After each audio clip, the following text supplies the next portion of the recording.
مردان میں اغوا ہونے والے تاجر کے اغوا میں مبینہ طور پر پولیس کے ملوث ہونے کا انکشاف ہوا ہے۔ اس پر ہم بات کرتے ہیں ڈان نیوز کے نمائندے پرویز خان سے۔ پرویز، بتائیے گا مزید کیا حقائق سامنے آئے ہیں، کیا کچھ پتہ چل سکا؟ جی بالکل، یہ واقعہ یہاں مردان کے پوش آبادی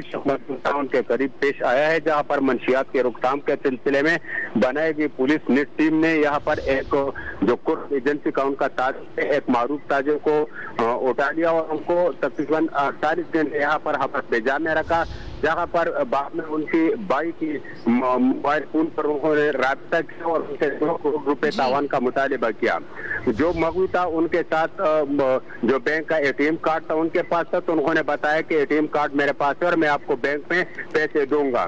پولیس نے ٹیکسی ڈرائیور کے ذریعے یہاں پر بینک لے آیا اور جہاں پر بینک کے اندر گیا تو انہوں نے شور مچایا اور پولیس اہلکار جو ان کے ساتھ تھا انہوں نے بتایا کہ جو مغوی تھا انہوں نے بتایا کہ یہاں پر جو اغواکار ہے اور مجھے اغوا کے لے گئے ہیں، جس پر پولیس جو نپی تھا وہ وہاں سے 2 باغ دوڑنے میں کامیاب ہو گئے۔ پولیس جو یہاں پر جو مغوی نے شور مچا دیا اور پولیس اہلکار موقع سے فرار ہو گیا۔ پرویز خان، آپ کا بہت شکریہ، آپ نے اپڈیٹ کیا۔